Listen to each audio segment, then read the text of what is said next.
อันยองเซโยทุกคน What's in my bag ในกระเป๋ามีอย่างแน่ในมื้อนี้เราจะมาเรียนคำศัพท์ไอเทมติดกระเป๋าที่ขาดบ่ได้ในภาษาเกาหลีแบบง่ายๆกัน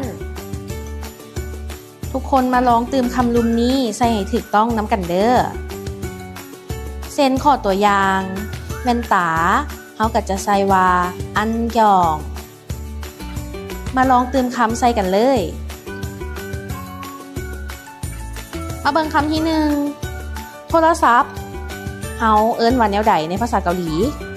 โทรศัพท์ก็คือแฮนด์โฟนเป็นบ่แฮนด์โฟนค่ะออกตัวที่2กุญแจก็คือยอลสเว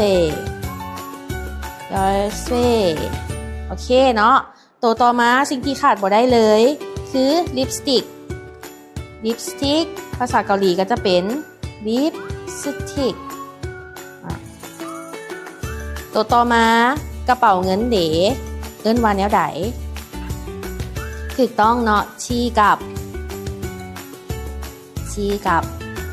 โอเคเหลืออีก3อันตัวต่อมาแวนว่าแนวใดภาษาเกาหลีเขาจะเอิ้นว่าคออุล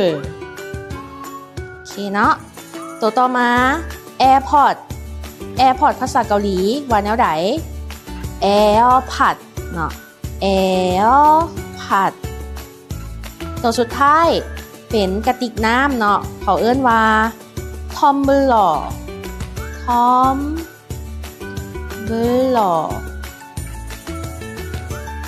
แล้วทุกๆคนเวลาต้องออกไปไสไอเทมที่ต้องติดในกระเป๋ามีอย่างแน่มาคอมเมนต์บอกกันหน่อยเด้อ다음영상에서봐요. 안녕.